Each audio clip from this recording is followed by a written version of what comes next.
Muli, magandang gabi po sa inyo lahat. Magandang gabi. Pero alam nyo, magandang iniisip po talaga, no? Bakit ba ganun? No? Tayo pong lahat ay isinilang sa mundo. Ha? Ikaw ay sanggol na isilang, wala kang dalang kahit na ano. Di ba? Wala tayong dalang kahit na ano. Kung bakit habang tayo umuunlad at lumalago yung ating pagkatao, kung bakit nakahiligan ng marami yung bang magpundar, mag-ipon, magpayaman, magparami, di ba? Samantalang totoo yung kasabihan na pinanganak ka sa mundong wala kang dalang kahit na ano, abay, kapag tayo pumanaw sa mundong ito, wala din tayong dalang kahit ano, di ba? At ang ating magiging himlayan o libingan ay kapirasong lupa lang. Yung ating at kapag nga ikaw ay nagpa-cremate pa, isang maliit na garapon lang ang paglalagyan ng iyong labi, di po ba? Pero yan nga po ang talagang palaisipan sa buong mundo. Ha? Alam po at naririnig po naman natin sa alinmang mga bansa, maging sa Pilipinas, ha? Talaga po namang ang mga celebrity pinakamayayaman. Yung pinakamayayaman. Ha? Talagang malalawak ang mga lupain, talaga yung mga property po nila, talagang yung mga jewelry nila, di ho ba? Talaga po naman, yung mga pera po nila, kung saan sa mga bangko ng Europe, sa abroad, ando doon, di ho ba? Samantalang kung tutuusin, sa panahon po ngayon, kahit saan ka pumunta, kahit po sa Amerika marami pa rin at lagana pa rin ng poverty. Di ho ba? Pero alam nyo, yung banta ng ating Panginoon, yung mga mayaman, mahihirapan sila. Mahihirapan sila, halimbawa sa butas ng karayom upang makasuot doon. Ibig sabihin, wala silang karapatan, wala silang pagkakataong mapabilang sa kaharian ng Diyos. Alam nyo, meron akong pinagawang bahay sa may parte ng Quezon City.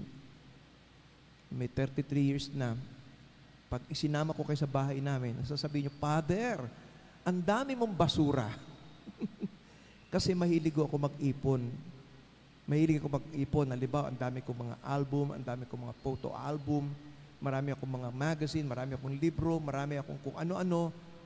Sa totoo lang po, marami nga naman. Pero ang tanong doon, at sinasabi ko rin sa sarili ko, aaning ko ang lahat ng ito. Di ba? So, nasisiyahan lang po tayong nag-accumulate yung mga bagay na gustong-gusto natin, di ba? Kung yun nga, pag nakita niyo, sabihin niyo, basura lang yan, Father. Pero ganun pa man, maraming mga assets, maraming mga property na talaga namang hindi nagkakasya o hindi nasisiyan yung may-ari sa kakaunti. Ang gusto pa'y dumadami at lalong dumadami.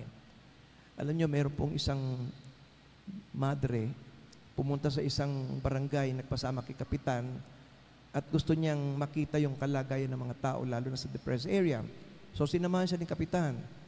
Si sister, ang bukang bibig niya, kapag nakikita yung mga nasa depressed area, kawawa naman, kawawa naman, kawawa naman, kawawa naman. Ngayon, naikot na nila, nagtanong si kapitan bago umalis o lumayo si sister, Sister, ano po naman ang magagawa natin na maibibigay sa kanila? Kawawa naman, sabi ni sister, kawawa naman. Hamot, titingnan natin kung anong maibibigay natin sa kanila. Alam niyo, madali pong sabihin yung kawawa. Madaling sabihin yung kawawa. Di ba? Pero alam niyo, kapag tayo nakakita at naramdaman po natin yung awa, ang magandang tanong din po sa sarili natin, ano naman ang magagawa mo? Ano naman ang maibibigay mo? Alam niyo po, sa totoo lang, mahirap ang buhay, mahal ang bilihin, pero marami dyan po ang nagtatapon. Marami nagtatapon mga pagkain, di ho ba? Alam niyo po, ito tingnan niyo. Kahit saan kayo pumunta, nakasakay kayo ng sasakyan, maglakad kayo, maraming mga nakatira sa kalye. Ako laging may nakakitang ganun Mga nakatira sa kalye na talagang walang bahay, para bang wala silang hanap buhay. Ang tanong, saan sila kumukuha ng kanilang kakainin? Alam niyo, hindi naman po siguro magiging napakabigat para sa atin. Ano po? Hindi naman magiging napakabigat para sa atin. Maganda po yung sana'y inuugali natin yung bang, halimbawa, meron kayong mga pirmihang nadadaanan, nakasasakyan kayo o naglalakad kayo, marami po talagang nangihingi, nagpapalimos. Siguro po ang pinakamagandang magagawa, napakaganda sa paningin ng Diyos, di ba? magandang act of charity, yung pong tayo nagbabahagi. Magbahagi tayo ng anuman na maaari sabihin natin sobra na o hindi na kailangan sa ating hapag, sa ating bahay, sa ating refrigerator. Maganda naman po yung nagbabahagi tayo. At maniwala po kayo, kapag yun ay inuugali po natin, halimbawa, yung mga kahit paano yung magandang presentation ng mga pagkain pinamimigay natin na maaaring sobra sa inyong bahay, sa refrigerator, di ba? Maniwala po kayo, yung kaligayahang makikita po natin sa mga tumatanggap. At siyempre, tandaan po natin ito, ang tawag po natin doon ay apostolate. Ha? Imbis na perang ibinibigay mo, kung meron kang mga labis sa pagkain sa bahay o tinapay kaya, di ba? Ipamimigay natin sa mga nagpapalimos o mga nanghihingi. Siguraduhin lamang po natin na maayos, malinis din po yung ating handling. Ha? Hindi yung komot ibibigay nating tira sa mga nagugutom o sa mga walang makain, di ba? Yung kahit galing na sa bibig mo, ginamitan mo ng kutsarang galing sa bibig mo, hindi po. Ha? Siyempre tayo pong lahat gusto natin, anumang kakainin natin, dapat ay malinis. So, ganun din naman po. Magiging maganda sa paningin ng Diyos kapag halimbawa, sa atin pong pagkakawang gawa, di ba? Pinakikita pa rin po natin yung dangal ng kanilang pagkatao. Kaya, alam niyo po, sa panahon po ngayon, lalo na sa Kamaynilaan, pumunta po kayo sa mga expressway dyan, di ba? Maraming mga homeless, maraming nangihingi. Alam niyo, sana po, totoo yun, maawain po tayong lahat, maawain. Pero ang awa, mas maganda po kung meron tayong ginagawa. Ha? Maganda din naman po yung nagbibigay tayo ng alms, di ba? Yung mga barya-barya, di ba?